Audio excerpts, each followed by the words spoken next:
الرحمن الرحيم السلام عليكم ورحمة الله وبركاته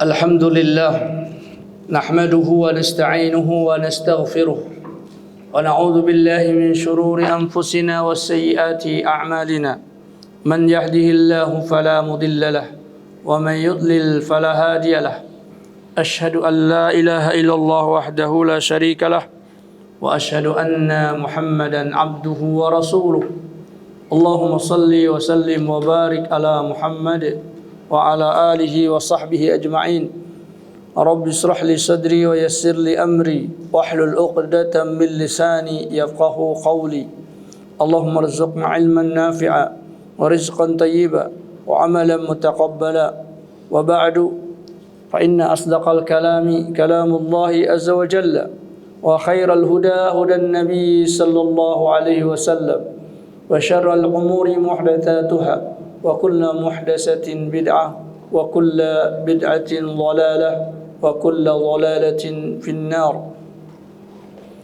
Ikhwati azakumullah, alhamdulillah di subuh hari ini kembali kita berkumpul di masjid yang mulia ini melanjutkan pembahasan kita di dalam fiqih Islami. Masih ikhwati azakumullah berkenaan dengan perkara salat. Salah satu yang menjadi ciri orang beriman sebagaimana disebutkan oleh Allah Ta'ala di dalam surah Ali Imran ayat 191, alladzina yadhkuruna Allaha qiyaman wa qu'udan wa 'ala junubihim ويتفكرون في خلق السماوات والأرض ربنا ما خلقت هذا باطلا سبحانك فقنا عذاب النار. Itu orang-orang yang selalu mengingat Allah qiyaman, dalam keadaan duduk, wa qu'udan, dan dalam keadaan berdiri, wa qu'udan, dan dalam keadaan duduk, wa ala junubihim, dan di atas lambung-lambung mereka, wa yatafakkaruna fi khalqis samawati wal ardh, dan mereka selalu berpikir tentang penciptaan langit dan bumi, sehingga mereka mengatakan ma khalaqta hadza batila, ya Allah, tidaklah engkau ciptakan semua ini dengan kebatilan. Rabbana faqina adzaban nar, maka ya Allah lindungilah kami dari azab neraka. Maka ayat itu antara awal dengan ujungnya merupakan sesuatu yang klop, yaitu orang yang bisa terhindar dari api neraka. Dan kalau sudah terhindar dari api neraka, maka niscaya dia adalah dukhulul jannah, masuk ke dalam surga.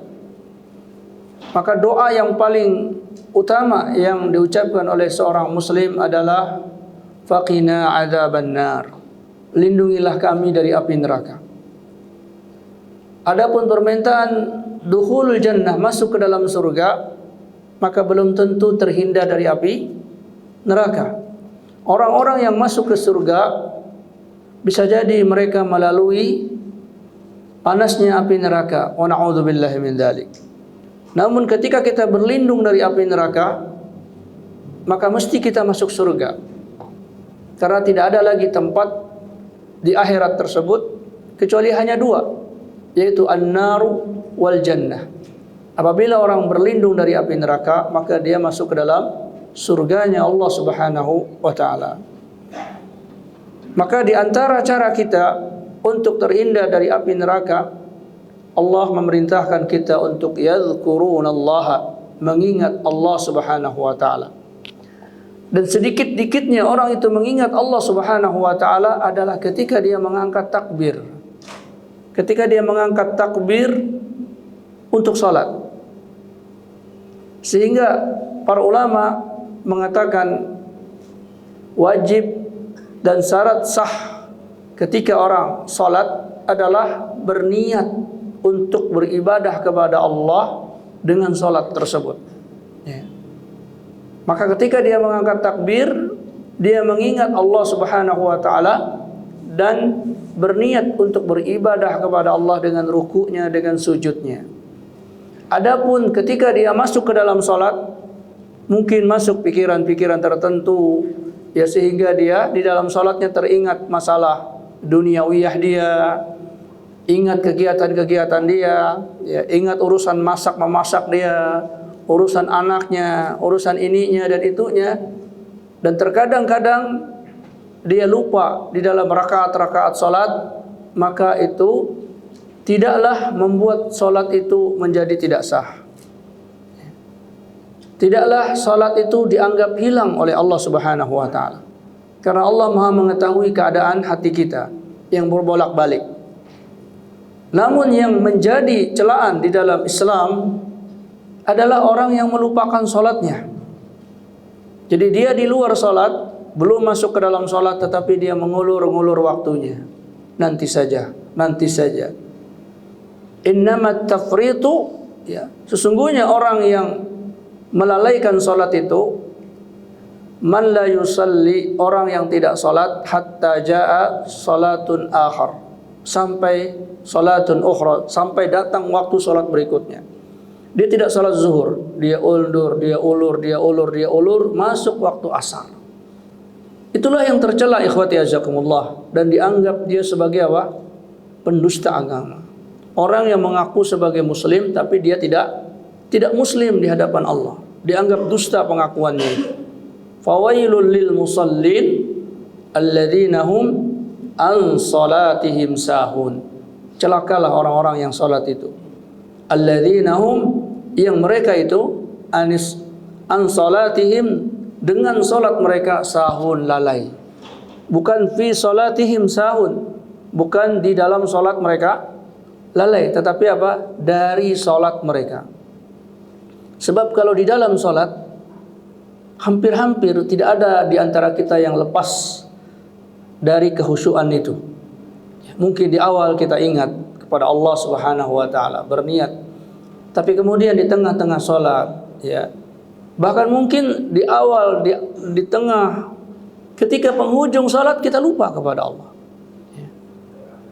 Itu sering terjadi, tetapi Allah Subhanahu wa taala tidak memperhitungkan hal tersebut. Ya. Karena itu perkara yang rumit. Walaupun Allah Subhanahu wa taala meninggikan orang yang berusaha ikhlas di dalam salatnya, khusyuk di dalam salatnya, dan menjadikan mereka orang yang paling baik salatnya. Qad aflahal mu'minun alladzina hum fi salatihim khashi'un. Fi salatihim khashi'un. Tetapi di situ Allah menggunakan firman beliau aflah. Aflah itu ismut tabdhil, lebih untung, lebih sukses. Ya, berarti orang yang kurang khusyuknya kurang beruntung, tapi tetap dia mendapatkan, dihitung sebagai alladzina yadhkurunallaha qiyaman wa qu'udan wa 'ala junubihim. Karenanya Imam Al-Baghawi rahimahullahu taala di dalam kitab beliau Tafsir Ma'alimut Tanzil itu mengatakan bahwa yang dimaksud alladzina yadhkurunallaha, orang-orang yang mengingat Allah qiyaman, dalam keadaan duduk, dalam keadaan berdiri, wa qu'udan, dalam keadaan duduk, wa 'ala junubihim, dan dalam keadaan tidur. Itu maksudnya adalah orang-orang yang salat. Maka ikhwati azakumullah, orang yang tidak salat tidak termasuk orang yang ingat kepada Allah. Dan kalau dia tidak ingat kepada Allah, maka dia tidak akan terhindar dari azab api neraka jahanam. Wa na'udzubillahi min dzalik. Karena itu ikhwati azakumullah, wajib bagi kaum muslimin untuk mengetahui waktu salat. Kapan dia harus salat? Kapan awal salatnya, kapan akhir dari salatnya tersebut. Ya, sehingga dia tidak salat sebelum waktunya, atau dia salat keluar dari waktunya. Maka ini akan menyebabkan salatnya mardudun, tertolak di sisi Allah Subhanahu wa taala. Karena di antara syarat sah salat, yaitu salat itu dianggap sah indallah, di sisi Allah, adalah as-salatu fi waqtiha. Salat di waktunya. Ada orang salat zuhur jam 10. Salatnya udah bagus, udah wudu, ruku'nya bagus, ya, rukun-rukunnya sudah bagus, tetapi syarat sahnya belum terpenuhi, yaitu dia salat di luar waktunya, imma sebelum waktunya atau di luar waktunya, sudah keluar waktunya, maka ini tidak menjadikan salat itu diterima di sisi Allah Subhanahu wa taala. Allah taala berfirman, "Innas salata kanat 'alal mu'minina kitaban mawquta." Sesungguhnya salat itu bagi orang-orang mukmin adalah sesuatu perkara yang ditetapkan ya di sisi Allah Subhanahu wa taala waktunya. Maka di kesempatan kali ini kita ingin membicarakan tentang awqatus shalah, waktu salat. Yang pertama, ikhwati azzakumullah, salat itu secara urutan yang diajarkan oleh Jibril dimulai dari waktu zuhur. Zuhur, asar, maghrib, isya, subuh. Ya, kalau ada orang menyingkat Islam, isya, subuh, nah L-nya itu yang dipaksakan ya, jadi lohor. Yang sebenarnya zuhur jadi lohor ya karena mengambil kata Islam. Ya.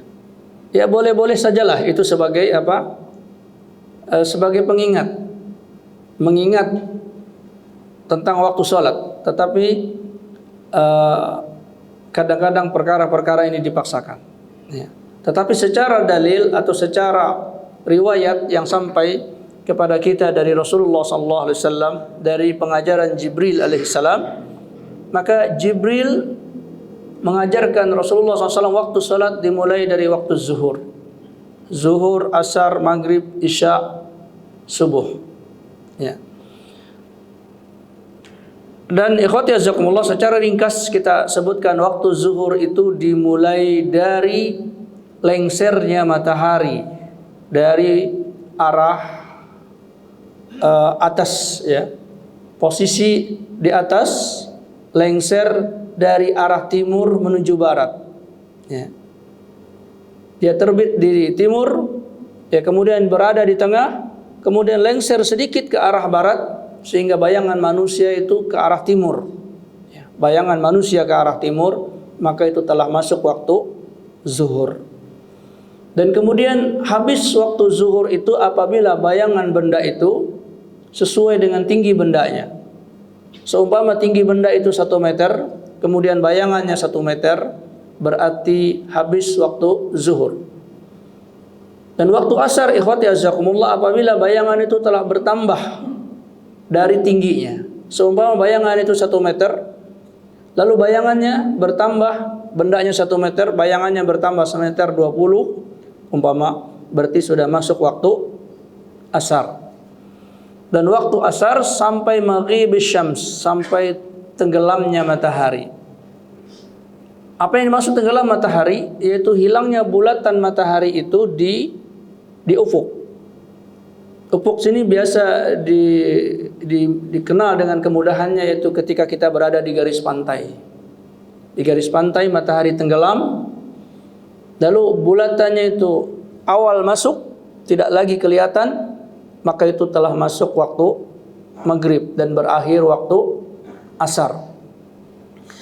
Kemudian waktu asar, ikhwati azakumullah, di awal pengajaran Jibril alaihissalam memiliki satu waktu. Ya, memiliki satu waktu. Baik waktu awalnya maupun waktu akhirnya. Di hari pertama Jibril alaihissalam mencontohkan kepada Rasulullah salat maghrib ketika matahari itu tenggelam di ufuk. Pada hari kedua Jibril juga mengajarkan waktu yang sama.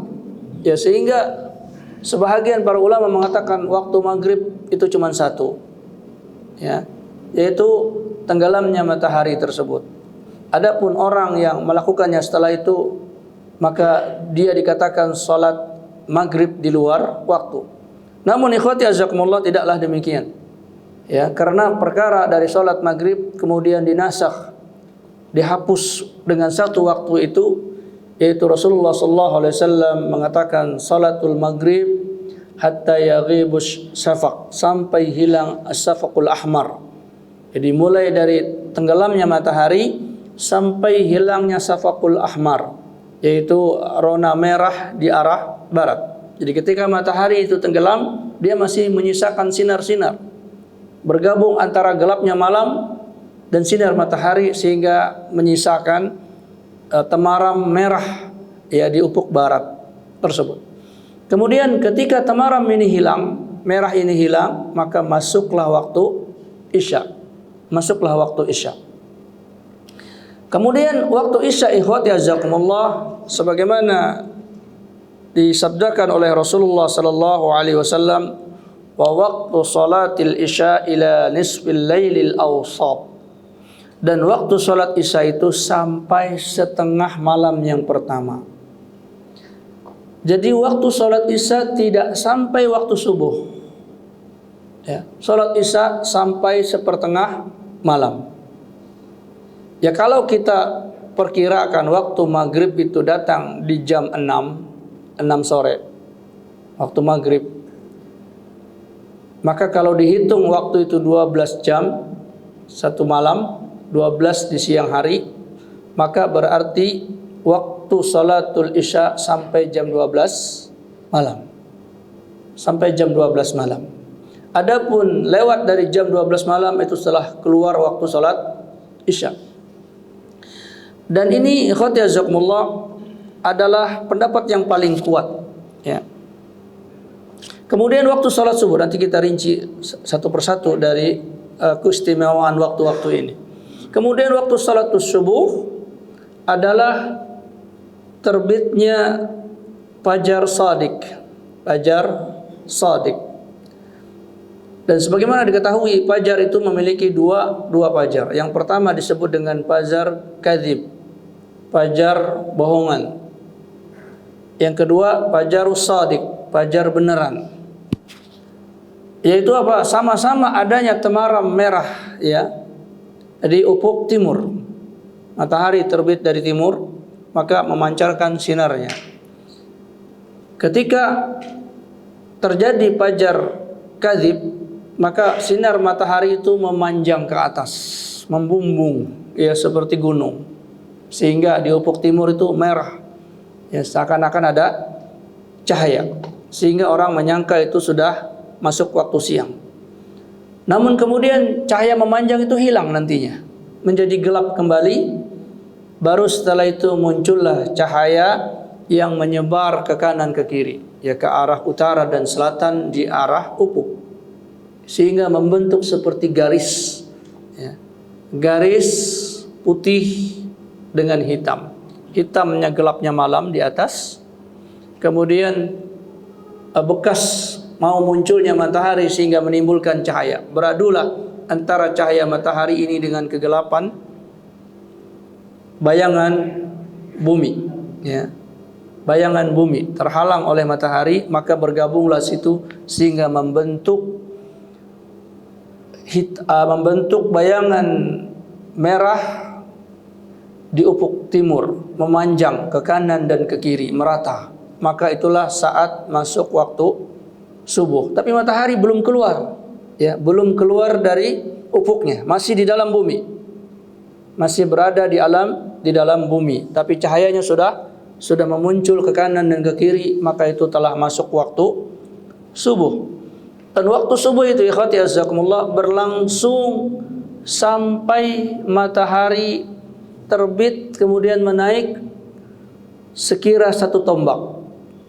Sekira perlihatan kita, ya, penglihatan mata kita, walaupun sebenarnya lebih panjang dari itu. Jadi kita melihat di timur, matahari itu keluar bulatannya, kemudian menaik, ya, kira-kira ukuran 1 tombak, maka itu telah habis waktu salat subuh dan telah datang waktu salat duha. Dan di sini ikhwati azakumullah, salat subuh tidak bergabung dengan salat zuhur, ya. Jadi kalau seandainya setiap waktu salat itu adalah datangnya waktu salat yang akhir dan datanglah waktu salat yang awal, ya, salat akhir zuhur tadi, ketika bayangan sama dengan tinggi bendanya, datang waktu asar, langsung berganti. Waktu asar habis, datang waktu maghrib. Tapi tidak semua demikian, ya. Salat subuh berakhir, belum datang waktu salat zuhur. Begitu pula habis waktu salat isya, itu belum datang waktu salat subuh, ya. Tapi ikhwati azakumullah, kita kembali ke salat zuhur. Salat zuhur, di antara keistimewaannya adalah boleh diakhirkan apabila terjadi cuaca ekstrim. Itu panas yang terik. Rasulullah sallallahu alaihi wasallam mengatakan, abridu bizuhri, dinginkanlah dengan zuhur, dinginkanlah dengan solat zuhur tersebut. Karena apa? Karena panasnya waktu zuhur itu min qayhi jahannam, dari letupan api neraka jahannam. Ya. Mungkin bayangan tentang syiddatul har, panasnya terik itu di negeri kita mungkin tidak begitu terasa ya. Tapi di negeri-negeri lain, wabil khusus di Jazirah Arab, panas itu ketika datang waktu zuhur sangatlah menyengat ya. Orang-orang yang datang berjalan ke masjid itu ubun-ubun mereka seperti tertimpa panas yang sangat terik, kadang-kadang membuat sebahagian orang tidak tahan sehingga mereka pingsan dengan panas tersebut ya. Maka kemudian Rasulullah sallallahu alaihi wasallam dalam hadis Abu Dzar Al-Ghifari mengatakan ketika muadzin ingin mengumandangkan azan zuhur, faqala, maka Rasulullah mengatakan abrid, tunggulah agak dingin ya, tunggulah agak dingin. Kemudian muazin itu menunggu. Kemudian setelah itu dia mau azan lagi. Lalu kata Rasulullah, abrid, tunggu lagi. Masih tunggu. Tunggu dalam keadaan lebih sedikit dingin. Marrataini aw thalathan. Rasulullah memerintahkan itu 2 kali atau 3 kali. Jadi muazin ini ingin mengumandangkan lagi, ditahan lagi oleh Rasulullah, mengumandangkan lagi, ditahan lagi oleh Rasulullah sallallahu alaihi wasallam. Thumma qala, kemudian Rasulullah SAW bersabda, syiddatul harri min fayhi jahannam, sangatlah panas itu dari letupan neraka jahannam. Fa idza staddal harru, apabila telah terjadi panas yang sangat, fa abridu, maka tunggulah waktu dingin bis salati, dengan salat. Ya, waktu dingin ini maksudnya adalah dibandingkan dengan pas matahari itu berada di atas kepala manusia sampai dia condong, sehingga matahari tidaklah menimpa manusia secara penuh karena sudah terbagi, sehingga muncullah waktu yang lebih dingin dari perbandingannya awal matahari tersebut ya. Dan ini ikhwati azakumullah adalah hakul imam, haknya imam. Jadi untuk mengulurkan waktu yang dibolehkan oleh syariat itu haknya imam ya. Bukan haknya makmum atau hak setiap orang yang sholat, tidak. Kalau imam mengatakan diundur, maka diundur. Yang kedua, hakul man yusalli munfaridan, haknya sholat orang yang sholat sendiri. Sholat sendiri. Bisa jadi dia adalah perempuan yang sholat di rumah mereka, karena mereka tidak disyaratkan kewajiban untuk sholat berjamaah di masjid, mereka sholatnya di rumah ya. Maka sebaiknya orang yang sholat di rumah adalah sholat di waktunya, di awal waktunya ya.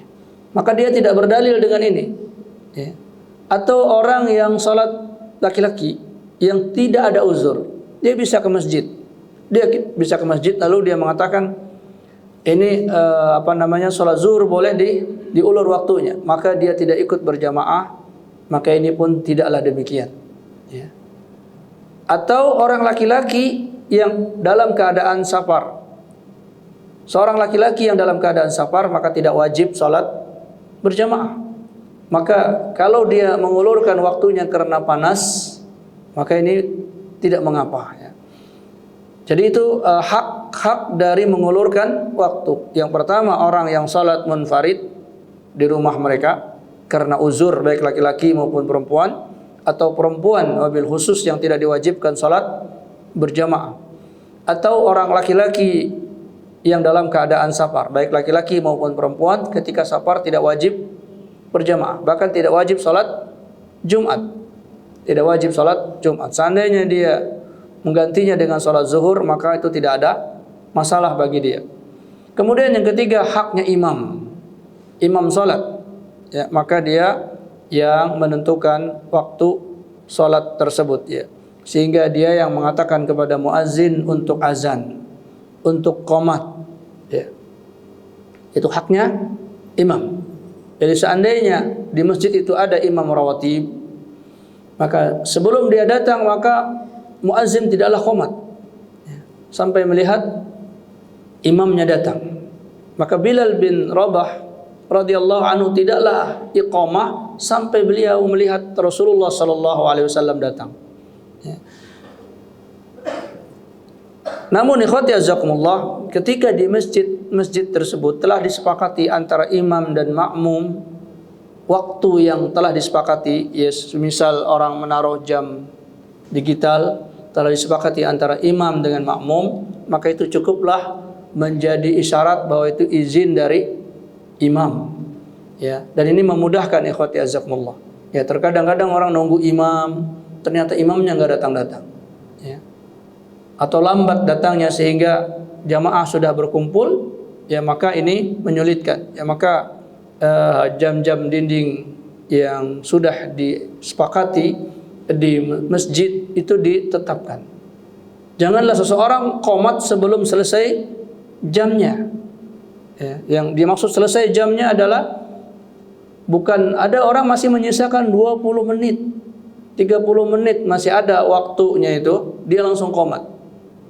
Maka ini ikhwati azakumullah, terkadang-kadang orang yang salat masbuk untuk orang-orang yang salat rawatib qabliyah, dia masih melihat ada 30 menit. Ya, maka memungkinkan dia untuk salat sunnah. Ya, maka janganlah dia iqamat sampai selesai waktu tersebut. Kemudian yang berikutnya salat asar. Salat asar ikhwati azakumullah, di antara keistimewaannya salat asar adalah menjadi mizan, menjadi timbangan amal perbuatan kita hari itu. Ya. Dan sebaik-baiknya waktu salat adalah waktu salatul asar, salat asar. Salat asar ini adalah mizan, timbangan sekaligus imtihanun, ujian dari Allah Subhanahu wa taala. Di mana waktu salat asar ini waktu yang tanggung. Sore juga tidak, siang juga sudah agak berlalu. Tapi pada saat itu pekerjaan manusia tanggung. Ya. Mau ditinggalkan masih ada sedikit, ya. Dikatakan sore juga masih panjang waktu antara asar dengan maghrib. Ya, sehingga banyak orang mengulur-ngulur waktu salat asar. Ya. Banyak orang masih di dalam pekerjaannya, kesibukannya. Maka disitulah ujian Allah Subhanahu wa taala kepada seorang hamba. Benarkah dia ikhlas mengagungkan Allah atau mengagungkan pekerjaannya? Benarkah dia meyakini bahwa Allah Tabaraka wa Ta'ala Ar-Razzaq yang memberi dia rezeki, atau dia meyakini selain Allah? Ya, sehingga ketika Allah meminta dia untuk sujud, untuk ruku, untuk salat menghadap kepada Allah, lalu dia tinggalkan perkara tersebut. Maka itu ada di waktu asar. Adapun di waktu zuhur orang memang sedang apa? Sedang beristirahat. Dari kelelahan bekerja di pagi hari, beristirahat di waktu zuhur untuk makan. Di waktu asar istirahatnya itu sebenarnya belum masanya. Ya, belum masanya. Biasanya orang beristirahat jam 5 atau jam 4, setengah 5 baru orang selesai bekerja. Tapi antara jam 3 ke jam 4 itu pekerjaan itu tanggung. Ya. Sehingga banyak orang tetap meneruskan pekerjaannya sampai mereka selesai bekerja itu, dan itu sudah melewati waktu awal dari sholat asar. Ya. Biasanya orang kalau sudah bekerja kelelahan, apa yang dia lakukan? Dia duduk-duduk dulu, ya. Ngopi-ngopi dulu, ngobrol-ngobrol dulu, sehingga mundur lagi itu waktu asar. Ya. Ya, ketika sudah mau sholat asar, berpikir lagi, bersiap-siap untuk pulang dan sebagainya. Ya, ketika pulang terjadi lagi macet. Akhirnya apa? Akhirnya dia tinggalkan sholat asar. Ya, karenanya Allah Subhanahu wa taala mengingatkan kaum muslimin tentang beratnya perkara sholat asar ini. Sehingga Allah tabaraka wa taala berfirman, hafizu 'alas salawati was salatil wusta. Jagalah oleh kalian atas salat-salat kalian tersebut. Salatil wusta, terutama salat asar. Ya, terutama salat asar. Ya. Di mana salat asar tersebut menjadi ujian dari Allah Subhanahu wa taala kepada kaum mukminin. Sehingga Rasulullah sallallahu alaihi wasallam bersabda di dalam hadis yang mulia, man taraka salatal asri faqad habita amaluhu. Man taraka salatal asri faqad habita amaluhu. Barang siapa yang meninggalkan salat asar, maka telah habis amalnya. Telah habis amalnya. Dari waktu kita menghitung awal hari dari maghrib dia beramal, salat maghrib, berzikir, baca Al-Quran, dia salat isya, kemudian mungkin dia berzikir lagi tahajud, kemudian dia salat subuh, ya salat subuh, setelah salat subuh dia beramal dengan macam-macam amal, lalu dia salat zuhur, beramal lagi, berzikir lagi. Ketika datang waktu asar, justru dia meremehkan waktu salat asar ini.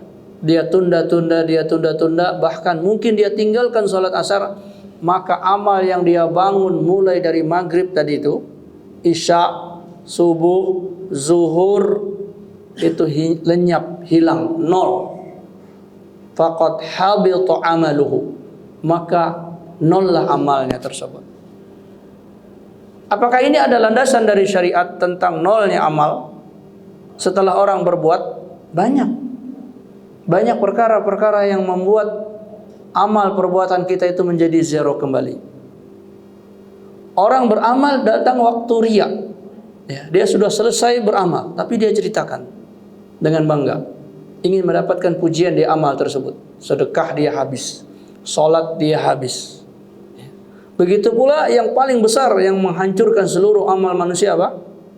Asyirku billah, syirik kepada Allah. Dia sudah sholat, sudah segala macam, tapi tiba-tiba datang ke dukun, mempercayai jimat, ya, mendatangi tempat-tempat keramat, meminta sesuatu, padahal dia sholat, padahal dia sedekah, padahal dia berbakti kepada orang tuanya. Maka semua itu menjadi nol, datang kepada Allah Subhanahu wa taala haba'an mansura, tercerai-berai, tidak punya nilai di hadapan Allah Subhanahu wa taala. La in asyrakta la yahbatanna amaluk. Jika engkau wahai Muhammad melakukan kesyirikan, la yahbatanna amaluk, maka amalmu semua itu habis. Maksudnya pahalanya, ya. Pahalanya. Orang yang meninggalkan salat asar, amal pahalanya habis walaupun perbuatannya itu ada. Ya, dia dianggap salat asar, dia dianggap salat zuhur, dia dianggap salat maghrib, tapi pahalanya nol. Itu gara-gara dia meninggalkan salat asar. Dan para ulama mengatakan meninggalkan salat asar itu pertama adalah mengulur waktunya. Dari waktu pertama, kedua, ketiga. Maka ini mengurangi berarti.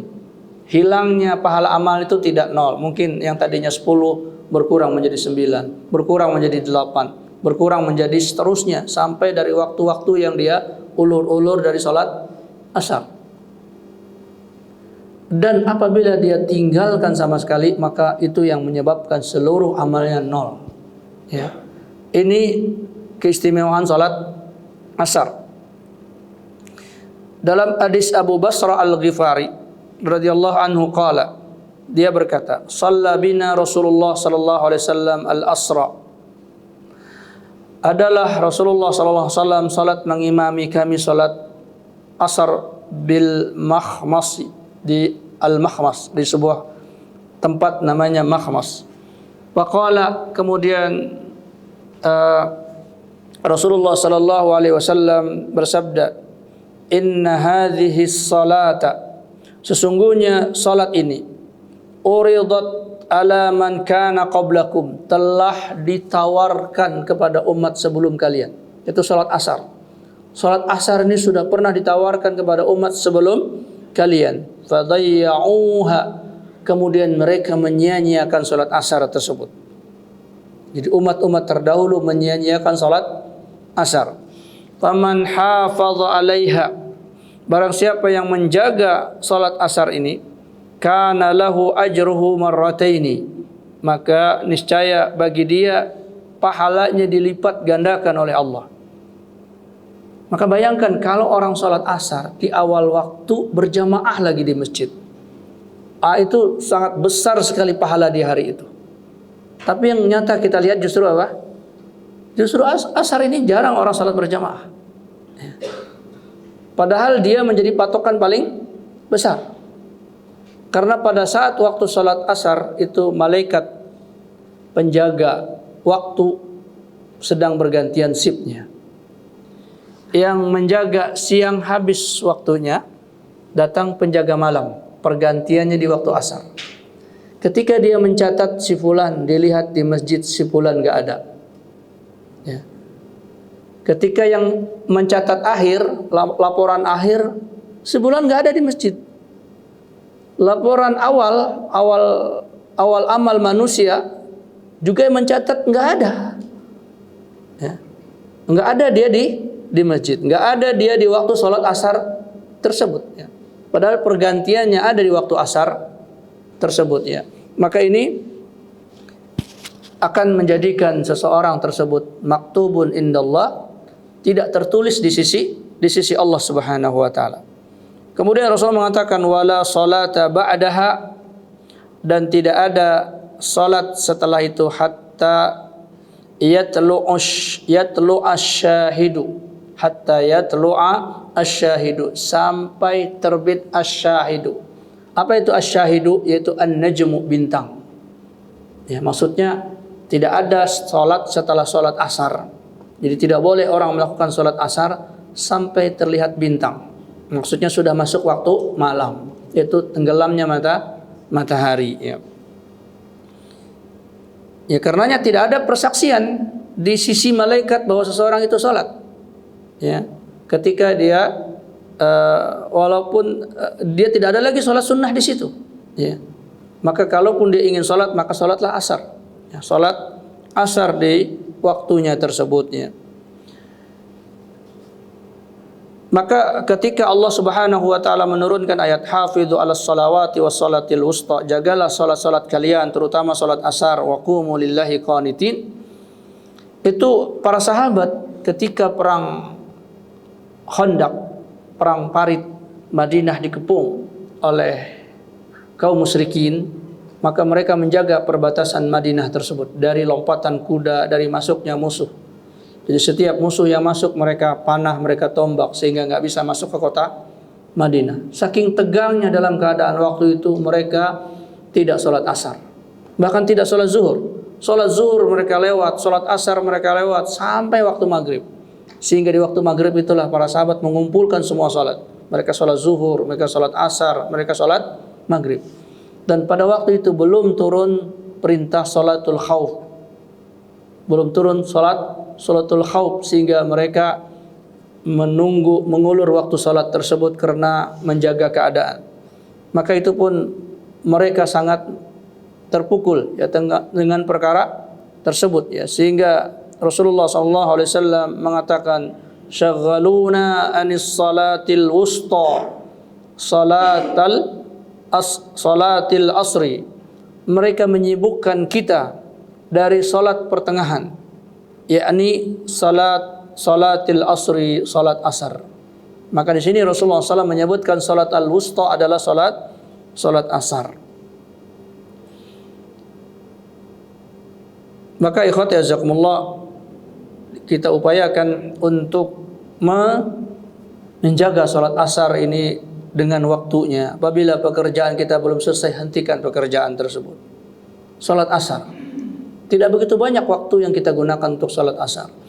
Ya, sehingga tidak akan menyia-nyiakan perkara pekerjaan kita. Kemudian Rasulullah SAW dalam hadis Abdullah bin Umar mengatakan, alladzi tafutuhu salatul asri, orang yang terlewat dari salat asar faka'annama, maka seakan-akan wutira ahlahu wa malahu, seakan-akan orang itu telah kehilangan keluarganya dan hartanya. Maka Rasulullah SAW mengatakan orang yang meninggalkan sholat asar itu seakan-akan dia kehilangan keluarganya. Bisa jadi yang dimaksud di sini hilang hormatnya anak kepada dia, hilangnya hormat istri kepada dia. Ya, tidak lagi diberikan keberkahan di keluarga tersebut. Ya. Wa malahu, dan hartanya dia, ya seakan-akan hartanya dicuri.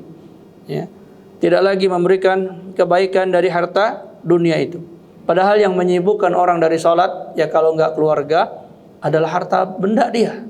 Ya. Maka di sini ketika dia menyia-nyiakan sholat asar, maka hartanya tidak lagi bermanfaat. Ya.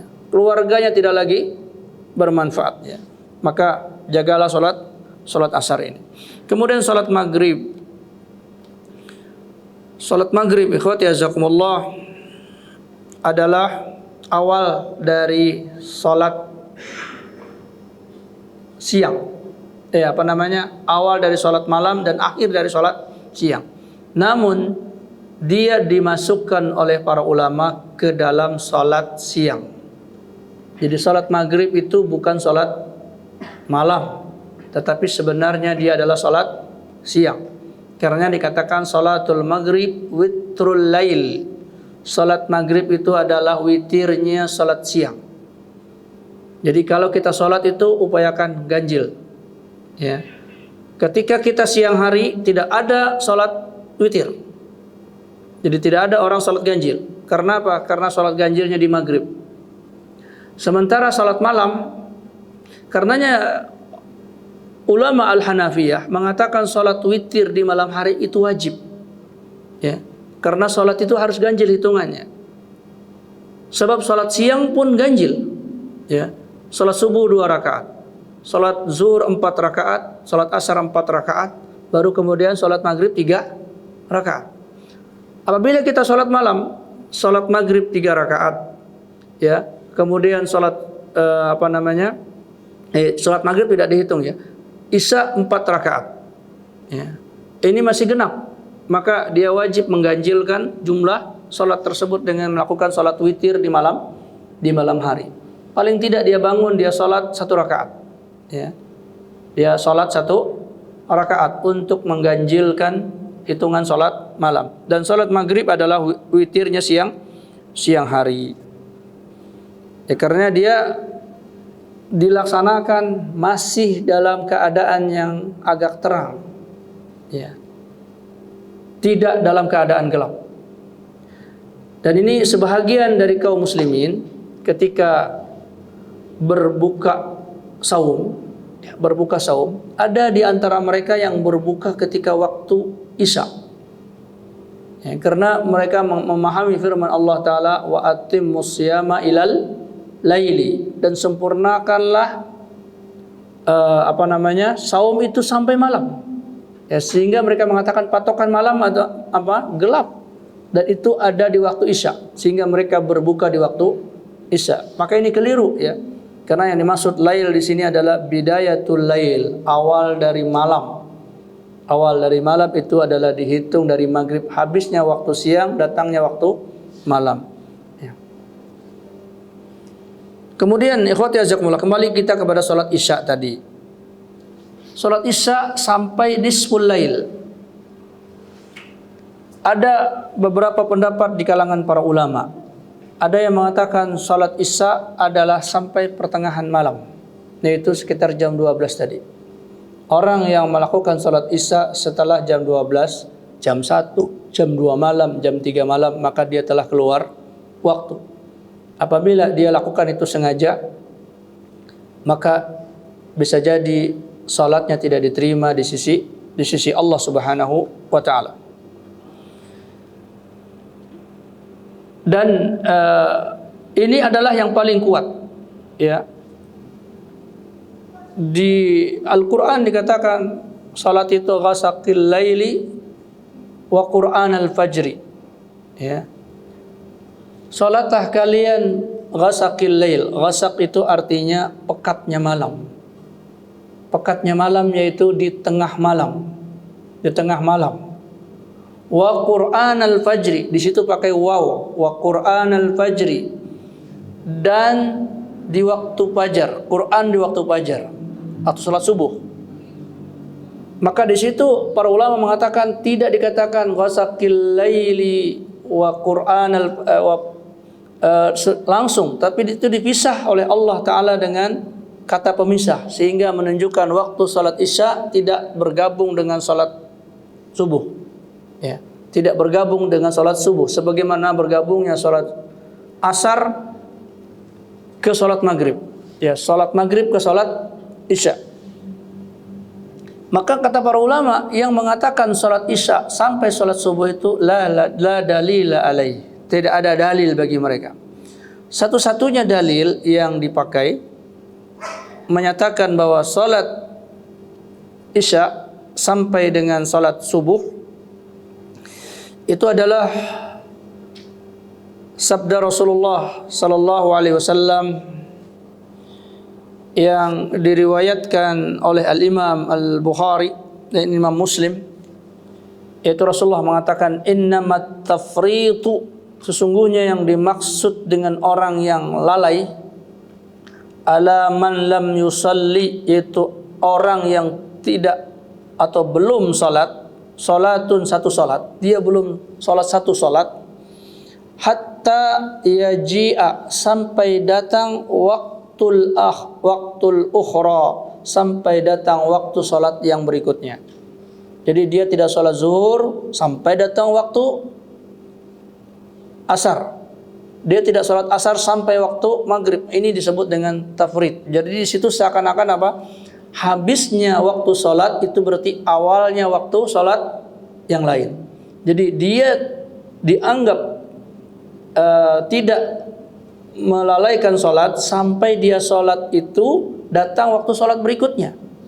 Nah, ini apa? Dalil yang menunjukkan habisnya waktu salat berarti awalnya waktu salat yang lain. Maka mereka menyimpulkan habisnya salat isya ketika datang waktu salat subuh dengan berdasarkan dalil ini, ya. Maka kata para ulama, hadis ini tidaklah umum untuk setiap waktu salat. Tetapi dalil ini adalah berkenaan dengan salat asar. Ya, jadi ucapan Rasulullah ini berkenaan dengan salat asar. Jadi orang yang mengulur-ngulur waktu salat sehingga datang waktu maghrib. Karena tidak semua waktu salat itu bergabung. Ya, tadi salat zuhur bergabung dengan salat asar ketika habis, ketika memulai asar. Kemudian waktu asar bergabung dengan maghrib. Ketika habis waktu asar datang waktu maghrib. Ketika datang waktu maghrib, ketika habis waktu maghrib datanglah waktu isya. Tetapi ketika subuh, apakah ketika habis waktu subuh datang waktu zuhur? Nanti ada orang sholat jam 10, sholat apa kamu? Sholat subuh. Loh kenapa? Kan waktunya belum datang waktu sholat zuhur. Oh berarti ini masih waktu apa? Subuh.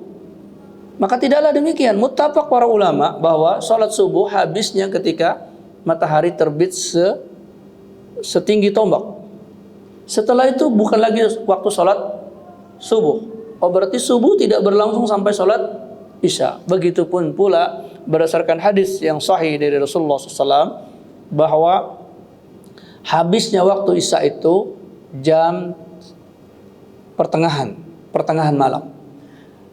Nah, pendapat yang kedua mengatakan sesungguhnya ucapan Rasulullah SAW salatul isya ila nisfil lail itu maksudnya adalah untuk menghindarkan kaum muslimin terjatuh dari meninggalkan salat isya. Ya. Sebab seseorang kalau mengulurkan waktu isya lebih dari pertengahan malam, itu biasanya orang tertidur. Kalau dia tertidur, maka bangun-bangun apa? Azan subuh. Maka diupayakan dia sebelum tidur itu dia sholat isya. Dia sholat isya. Dan biasanya akhir orang tidur di malam hari adalah nisful lail, pertengahan malam. Jadi mulai dari sholat maghrib itu belum lagi orang mengantuk segala macam ya. Biasanya paling banter orang mengantuk sudah mulai jam 12 sudah mulai mengantuk untuk tidur. Ya sehingga kalau dia belum sholat isya juga sebelum jam 12 itu khawatir dia tertidur dan kemudian isyanya tidak dia laksanakan. Apalagi orang kalau tidur jam 12 bangunnya jam berapa? Ya kadang-kadang subuhnya lewat, ya subuh saja lewat. Bagaimana dengan sholat isya? Ya maka dipatoklah itu sadud dzara'i, mencegah terkena dosa yang lebih besar. Ya, maka dipatoklah subuh itu isya itu jam 12 malam. Ya. Itu sebagian para ulama memaksudkan sehingga kalau ada orang masih bisa sholat isya sebelum subuh maka dia makbulah. Sebahagian lagi mengatakan kata-kata nisful lail, separuh malam, itu maksudnya bukan 50-50. Bukan 50-50. Jadi malam itu dibagi dua. Malam pertama itu sampai Fajar Shadiq. Itu malam pertama sampai Fajar Shadiq. Kemudian berikutnya dari Fajar Shadiq sampai terbitnya matahari sepenggalan tadi. Jadi istilah separuh ini bukan 50-50 tapi dua bagian. Yaitu bagian pertama malam itu sampai Fajar Shadiq, yaitu datangnya waktu subuh. Bagian kedua karena Fajar Shadiq itu masih malam atau sudah siang? Masih malam karena matahari belum muncul. Maka itu bahagian malam yang kedua, ya. Sehingga mereka mengatakan yang dimaksud itu adalah dua bahagian waktu malam. Walaupun bahagian yang sebelah sini lebih panjang, ya. Sebelah sini lebih panjang dan sebelah subuhnya lebih pendek untuk waktu malamnya. Namun ikhwati azakumullah, yang paling berhati-hati ya, karena hadis Rasulullah SAW tadi ila nisfil lail, kepada pertengahan malam, maka kita tidaklah mengulur waktu isya melebihi pertengahan malam, yaitu jam 12 malam tersebut. Hendaklah kita lakukan sebelum jam tersebut ya. Walaupun sholat isya boleh diakhirkan, tapi tadi ini adalah haknya imam atau haknya orang yang sholat sendiri. Nah ini khawati azakumullah tentang waktu sholat yang bisa kita sampaikan di kesempatan kali ini. Semoga kita menjaga waktu sholat ini dan mengetahuinya dengan sebenar-benarnya ya. Walaupun sekedar kesimpulan terakhir, waktu sholat tidak harus melihat matahari ya. Waktu sholat bisa melakukan melalui hisab ya, karena Rasulullah SAW tidak mengatakan lihatlah matahari, tidak. Tapi Rasulullah mengatakan sholat zuhur itu ketika matahari lengser, dan lengsernya matahari bisa diketahui dengan bayang-bayang, bisa diketahui dengan takdir, dengan hitungan. Beda dengan penetapan awal Ramadan. Maka Rasulullah mengatakan sumu li ru'yatil hilal, bersaumlah kalian karena melihat hilal. Jadi bukan karena tanggal satunya, tapi dengan melihat hilalnya. Dan hilal itu adalah bulan yang muncul di awal bulan ya, bulan yang muncul di awal bulan. Sementara waktu sholat ini hanya ditandai dengan tanda ya, sehingga di sini orang akan mengatakan kalau Anda komitmen saum itu dengan melihat hilal, kalau kamu mau sholat juga jangan lihat jam, lihat ke matahari. Namun ini keliru ya, karena Rasulullah tidak menyuruh kita melihat matahari. Rasulullah hanya menyuruh melihat apa yang terjadi dari matahari tersebut, yaitu bayangan dan sebagainya, sehingga itu bisa diketahui dengan berbagai macam cara ya, walaupun tidak harus keluar melihat matahari. Nah, sampai di sini ikhwati azakumullah. Kalau ada pertanyaan, falyatafadhal, silakan.